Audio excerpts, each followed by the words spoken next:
এটা হচ্ছে বাংলাদেশের স্বাধীনতার পরে সেই প্রথম বিজয়ের মুহূর্ত, যেই মুহূর্তে আমাদের উপরে কোনো দেশের কালো ছায়া নেই।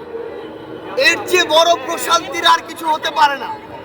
যেই মুহূর্তে আমাদের সার্বভৌমত্বের উপরে কোনো কালো থাবা নেই, সেই মুহূর্তের বিজয় আমরা মনে করি আমাদের কাঙ্ক্ষিত বিজয়ের ক্ষণ। আমরা আমাদের জায়গা থেকে শুধু একটি কথাই বলি, যেই দু চোখে যেই স্বপ্নগুলো নিয়ে আমার এত ভাই বোন জীবন দিয়েছে, রক্ত দিয়েছে, আমরা যেন আমাদের জীবনের বিনিময় হলেও সেই স্বপ্নগুলোকে রক্ষা করতে পারি। এটাই হচ্ছে বিজয়ের ক্ষণের আমাদের সবচেয়ে বড় প্রতিজ্ঞা। দেখুন, যারা মুক্তির জন্য যুদ্ধ করেছে, হোক দেশের মুক্তি, মানুষের মুক্তি, যুগে যুগে কালে কালে আমরা মনে করি যে তারাই মুক্তিযোদ্ধা। এবং এই মুক্তিযোদ্ধার শব্দটি আসলে একটা সিগনিফিক্যান্ট শব্দ। এই 24-এও যারা বাংলাদেশের মুক্তির জন্য যুদ্ধ করেছে, অবশ্যই তারা এই 24-এর মুক্তিযোদ্ধা।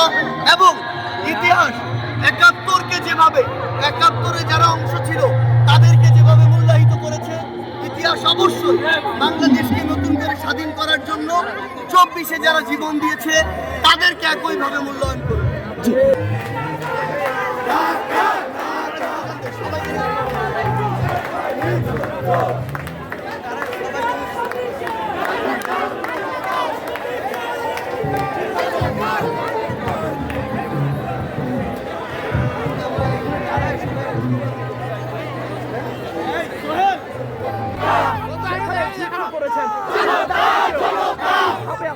মূল্যায়ন করা সংগ্রাম সংগ্রাম আপনাদেরকে